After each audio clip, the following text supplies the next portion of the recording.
మలాకీ మొదటి అధ్యాయము. ఇజ్రాయేలీలను గూర్చి మలాకీ ద్వారా పలకబడిన యెహోవా వాక్కు. యెహోవా సెలవిచ్చినదేమనగా, నేను మీ ఎడల ప్రేమ చూపియున్నాను. అయితే మీరు ఏ విషయమందు నీవు మా ఎడల ప్రేమ చూపితివందురు?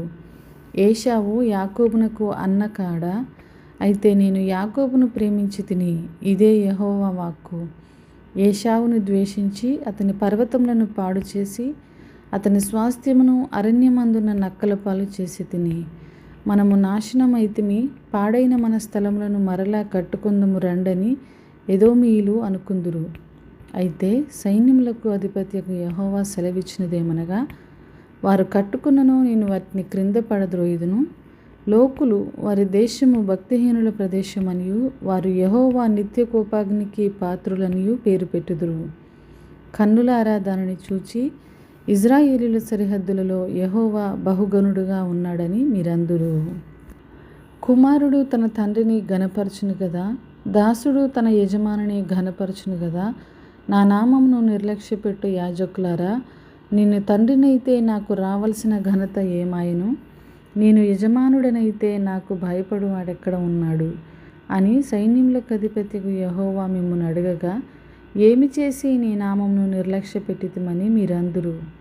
నా బలిపీఠము మీద అపవిత్రమైన భోజనమును మీరు అర్పించుచు, ఏమి చేసి నిన్ను అపవిత్రపరిచితిమని మీరందురు. యెహోవా భోజనపు బల్లను నీచపరచినందున చేతనే గదా. గుడ్డిదానిని తీసుకుని బలిగా అర్పించిన ఎడల అది దోషము కాదా? కుంటిదానినైనను రోగము గల దానినైనను అర్పించిన ఎడల అది దోషము కాదా?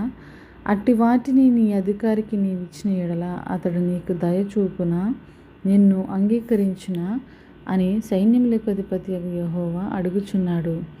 దేవుడు మనకు కటాక్షము చూపినట్లు ఆయనను శాంతిపరచుడి. మీ చేతనే కదా అది జరిగెను. ఆయన మిమ్మును బట్టి ఎవరినైనా అంగీకరించునా అని సైన్యములకు అధిపత్యగు యెహోవా అడుగుచున్నాడు. మీలో ఒకడు నా బలిపీఠము మీద నిరర్ధకముగా అగ్ని రాజబెట్టకుండునట్లు నా మందిరపు వాకిండ్లను మూయువాడొక్కడు మీలో ఉండిన ఎడల మేలు. మీ యందు నాకు ఇష్టము లేదు. మీ చేత నేను నైవేద్యంను అంగీకరింపనని సైన్యములకు అధిపత్యగు యెహోవా సెలవిచ్చుచున్నాడు. తూర్పు దిశ మొదలుకొని పడమటి దిశ వరకు అన్యజనులలో నా నామము ఘనముగా ఎంచబడును. సకల స్థలములలో ధూపమును పవిత్రమైన అర్పణమును అర్పింపబడును. అన్యజనులలో నా నామము ఘనముగా ఎంచబడునని సైన్యములకు అధిపత్యగు యెహోవా సెలవిచ్చుచున్నాడు. అయితే యెహోవా భోజనపు బల్ల అపవిత్రమనియు దాని మీద ఉంచి ఉన్న భోజనము నీచమనియు మీరు చెప్పుచు దానిని దూషింతురు. అయ్యో, ఎంత ప్రయాసమని చెప్పి ఆ బల్లను తృణీకరించుచున్నారని ఆయన సెలవిచ్చుచున్నాడు. ఇదే సైన్యములకు అధిపత్యగు యెహోవా వాక్కు. మరియు దోచబడిన దానిని, కుంటి దానిని, తెగులు దానిని మీరు తెచ్చుచున్నారు. ఈలాగుననే మీరు నైవేద్యములు చేయుచున్నారు. మీ చేత నేనెట్టి దానిని అంగీకరింతునా అని యెహోవా అడుగుచున్నాడు. నేను ఘనమైన మహారాజునయున్నాను. అన్యజనులలో నా నామము భయంకరమైనదిగా ఎంచబడుచున్నదని సైన్యములకు అధిపత్యగు యెహోవా సెలవిచ్చుచున్నాడు. కాబట్టి తన మందలో మగది ఉండగా యెహోవాకు మొక్కుబడి చేసి చెడిపోయిన దానిని అర్పించు వంచకుడు శాపగ్రస్తుడు. 2వ అధ్యాయము. కావున యాజకులారా, ఈ ఆజ్ఞ మీకు ఇయ్యబడి ఉన్నది. సైన్యములకు అధిపత్యగు యెహోవా సెలవిచ్చినదేమనగా, మీరు ఆ ఆజ్ఞను ఆలకింపకయు నా నామమును ఘనపరచునట్లు మనఃపూర్వకంగా దానిని ఆలోచింపకయు ఉండిన ఎడల నేను మీ మీదికి శాపము తెప్పించి మీకు కలిగిన ఆశీర్వాద ఫలమును శపింతును. మీరు దానిని మనస్సుకు తెచ్చుకొనరైతిరి గనక ఇంతకు మునిపే నేను వాటిని శపించి ఇంటిని. మిమ్మును బట్టి విత్తనములు చెరిపివేతును, మీ ముఖముల మీద పేడ వేతును. పండుగలలో మీరు అర్పించిన పశువుల పేడ వేతును. పేడ ఊడ్చివేసిన స్థలమునకు మీరు ఊడ్చివేయబడుదురు. అందువలన లేవీయులకు నిబంధనగా ఉండునట్లు ఈ ఆజ్ఞను మీకిచ్చిన వాడని నేనే అని మీరు తెలుసుకుందురని సైన్యములకు అధిపత్యగు యెహోవా సెలవిచ్చుచున్నాడు. నేను చేసిన నిబంధన వారి జీవమునకును సమాధానమునకు కారణమాయెను. భయభక్తులు పుట్టించుటకై నేను వాటిని వారికి ఇచ్చితిని గనుక వారు నా యందు భయభక్తులు కలిగి నా నామము విషయంలో భయము గలవారై సత్యము గల ధర్మశాస్త్రమును బోధించుచు దుర్బోధన ఏమాత్రమును చేయక యథార్థతను బట్టి నన్ను అనుసరించి నడుచుకుని వారై దోషము నుండి అనేకులను త్రిప్పిరి. యాజకులు సైన్యములకు అధిపత్యకు యెహోవా దూతలు గనుక జనులు వారి నోట ధర్మశాస్త్ర విధులను నేర్చుకుందురు. వారు జ్ఞానమును బట్టి బోధింపవలెను. అయితే మీరు మార్గము తప్పితిరి. ధర్మశాస్త్ర విషయంలో మీరు అనేకులను అభ్యంతరపరిచి లేవీయులతో చేయబడిన నిబంధనను నిరర్ధకము చేసి ఉన్నారు. నా మార్గములను అనుసరింపక ధర్మశాస్త్రమును బట్టి విమర్శించుటలో మీరు పక్షపాతులు గనుక జనులందరి దృష్టికి మిమ్మను తృణీకరింపదగిన వారిని గాను నీచులను గాను చేసి ఉన్నాను అని సైన్యములకు అధిపతియగు యెహోవా సెలవిచ్చుచున్నాడు. మనకందరికీ తండ్రి ఒక్కడే కాడా? ఒక్క దేవుడే మనల్ని సృష్టింపలేదా? ఇలాగుండగా ఒకరి ఎడల ఒకరము ద్రోహము చేయుచు మన పితరులతో చేయబడిన నిబంధనను మనమెందుకు తృణీకరించుచున్నాము? యూదావారు ద్రోహులైరి. ఇజ్రాయేలీల మధ్య యెరూషలేములోనే హేయక్రియలు జరుగుచున్నవి. యూదావారు యెహోవాకు ప్రియమైన పరిశుద్ధ స్థలమును అపవిత్రపరిచి అన్యదేవత పిల్లలను పెండ్లి చేసుకునిరి. యాకోబు సంతతి వారి డేరాలలో నుండి మేలుకొలుపు వారిని పలుకువారిని సైన్యములకు అధిపత్యకు యెహోవాకు నైవేద్యము చేయువారిని యెహోవా నిర్మూలము చేయును. మరియు రెండవసారి మీరాలాగుననే చేయుదురు. యెహోవా బలిపీఠమును మీరు ఏడుపుతోనూ కన్నీళ్లతోనూ రోదనంతోనూ తుడుపుదురు. కాబట్టి ఆయన మీ నైవేద్యమును అంగీకరింపకయు తనకు అనుకూలము కాని అర్పణలను మీ చేత తీసుకొనకయు ఉన్నాడు. అది ఎందుకని మీరు అడగగా, యవ్వన కాలమందు నీవు పెండ్లి చేసుకుని అన్యాయంగా విసర్జించిన నీ భార్య పక్షమున యెహోవా సాక్షి ఆయను. అది నీకు తోటిదై నీవు చేసిన నిబంధనకు పాత్రురాలు గదా, నీ పెండ్లి భార్య గదా. కొంచెముగానైనను దైవాత్మ నొందిన వారిలో ఎవరునూ ఇలాగున చేయలేదు. ఒకడు చేసినను ఏమి జరిగెను? దేవుని చేత సంతతి నొందవలనని అతడు యత్నము చేసెను గదా. కాగా మిమ్మును మీరే జాగ్రత్త చేసుకొని యవ్వనమున పెళ్లి చేసుకున్న మీ భార్యల విషయంలోనూ విశ్వాసఘాతకులుగా ఉండకుడి. భార్యను పరిత్యజించుట నాకు అసహ్యమైన క్రియ అని ఇజ్రాయేలీయుల దేవుడైన యెహోవా సెలవిచ్చుచున్నాడు.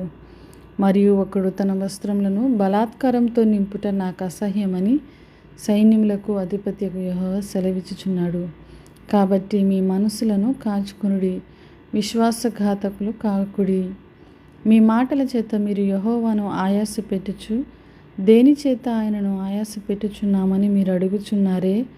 దుర్మార్గులు యెహోవా దృష్టికి మంచివారు యందు ఆయన సంతోషపడును. లేక న్యాయకర్తయగు దేవుడు ఏమాయను అని చెప్పుకొనుట చేతనే మీరు ఆయనను ఆయాస పెట్టుచున్నారు. 3వ అధ్యాయము. ఇదిగో నాకు ముందుగా మార్గము సిద్ధపరచుటకై నేను నా దూతను పంపుచున్నాను. మీరు వెదుకుచున్న ప్రభువు అనగా మీరు కోరు నిబంధన దూత తన ఆలయమునకు హఠాత్తుగా వచ్చును. ఇదిగో ఆయన వచ్చుచున్నాడని సైన్యములకు అధిపతియగు యెహోవా సెలవిచ్చుచున్నాడు. అయితే ఆయన వచ్చు దినమును ఎవరు సహింపగలరు? ఆయన అగ్గుపడగా ఎవరు ఓర్వగలరు? ఆయన కంసాలి అగ్ని వంటివాడు, చాకలి వాని సబ్బు వంటివాడు. వెండిని శోధించి నిర్మలము చేయువాడైనట్టు కూర్చుండి నిండును. లేవీయులు నీతిని అనుసరించి యెహోవాకు నైవేద్యములు చేయునట్లు వెండి బంగారములను నిర్మలము చేయు రీతిని ఆయన వారిని నిర్మలులను చేయును. అప్పుడు మునుపటి దినములలో ఉండినట్లు పూర్వపు సంవత్సరములలో ఉండినట్లును యూదావారును యెరూషలేము నివాసులను చేయు నైవేద్యములు యెహోవాకు ఇంపుగా ఉండును. తీర్పు తీర్చుటకై నేను మీ యొద్దకు రాగా చిల్లంగి వాండ్ర మీదను వ్యభిచారుల మీదను అప్రమాణికుల మీదను నాకు భయపడక వారి కూలి విషయంలో కూలివారిని విధవరంటను తండ్రి లేని వారిని బాధపెట్టి పరదేశులకు అన్యాయము చేయు వారి మీదను దృఢముగా సాక్ష్యము పలుకుదనని సైన్యములకు అధిపతియగు యెహోవా సెలవిచ్చుచున్నాడు. యెహోవానైన నేను మార్పులేని వాడను గనుక యాకోబు సంతతి వారైన మీరు లయము కాలేదు. మీ పితరుల నాట నుండి మీరు నా కట్టడలను గైకొనక వాటిని త్రోసివేసితిరి. అయితే మీరు నా తట్టు తిరిగిన ఎడల నేను మీ తట్టు తిరుగుదునని సైన్యములకు అధిపత్యకు యెహోవా సెలవీయగా, మేము దేని విషయంలో తిరుగుదుమని మీరందరూ, మానవుడు దేవుని యొద్ద దొంగిలునా? అయితే మీరు నా యొద్ద దొంగిలితిరి. దేని విషయంలో మేము నీ యొద్ద దొంగిలితిమని మీరందరూ, 10వ భాగమును ప్రతిష్టార్పణలను ఇయ్యక దొంగిలితిరి. ఈ జనులందరూ నా యొద్ద దొంగిలిచునే ఉన్నారు.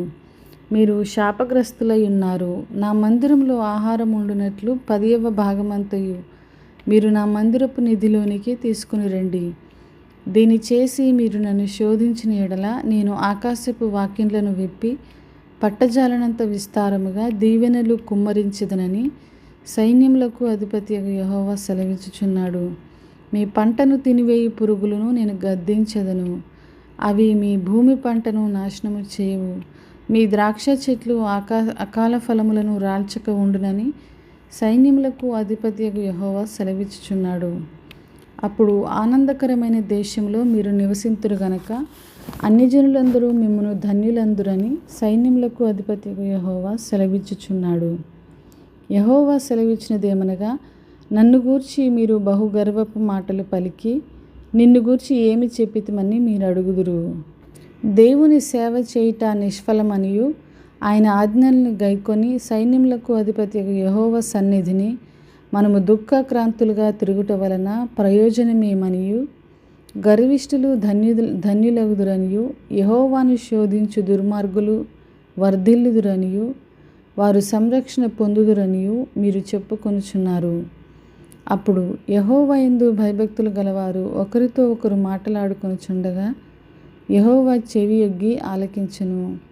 మరియు యెహోవా యందు భయభక్తులు కలిగి ఆయన నామమును స్మరించుచు ఉండువారికి జ్ఞాపకార్థముగా ఒక గ్రంథము ఆయన సముఖమునందు రాయబడెను. నేను నియమింపబోవు దినము రాగా వారు నా వారై నా స్వకీయ సంపాద్యమై ఉందురు. తండ్రి తన్ను సేవించు కుమారుని కనికరించినట్టు నేను వారిని కనికరింతునని సైన్యములకు అధిపతియగు యెహోవా సెలవిచ్చుచున్నాడు. అప్పుడు నీతిగల వారెవరో, దుర్మార్గులెవరో, దేవుని సేవించు వారెవరో, ఆయనను సేవించిన వారెవరో మీరు తిరిగి కనుగొందురు. 4వ అధ్యాయము. ఏలయనగా నియమింపబడిన దినము వచ్చుచున్నది, కొలిమి కాలునట్లు అది కాలును. గర్విష్ఠులందరూ దుర్మార్గులందరూ కొయ్యకాలు వలె ఉందురు. వారిలో ఒకనికి వేరైనను చిగురైనను లేకుండా రాబోవు దినము అందరినీ కాల్చివేయనని సైన్యములకు అధిపతియగు యెహోవా సెలవిచ్చుచున్నాడు. అయితే నా నామమందు భయభక్తులు గలవారగు మీకు నీతి సూర్యుడు ఉదయించును. అతని రెక్కలు ఆరోగ్యము కలుగజేయును గనుక మీరు బయలుదేరి క్రొవ్విన దూడలు గంతులు వేయినట్లు గంతులు వేయుదురు. నేను నియమింపబోవు దినమున దుర్మార్గులు మీ పాదముల క్రింద ధూళి వలె ఉందురు. మీరు వారిని అనగదొక్కుదురని సైన్యములకు అధిపతియగు యెహోవా సెలవిచ్చుచున్నాడు. హోరేబు కొండ మీద ఇశ్రాయేలీయులందరి కొరకై నేను నా సేవకుడైన మోషేకు ఆజ్ఞాపించిన ధర్మశాస్త్రమును, దాని కట్టడలను విధులను జ్ఞాపకము చేసుకొనుడి. యెహోవా నియమించిన భయంకరమైన ఆ మహాదినము రాక మునుపు నేను ప్రవక్తయగు ఏలియాను మీ యొద్దకు పంపుదును. నేను వచ్చి దేశంను శపించకుండానట్లు అతడు తండ్రుల హృదయమును పిల్లల తట్టును, పిల్లల హృదయములను తండ్రుల తట్టును త్రిప్పును. ఆమేన్, ఆమేన్, ఆమేన్.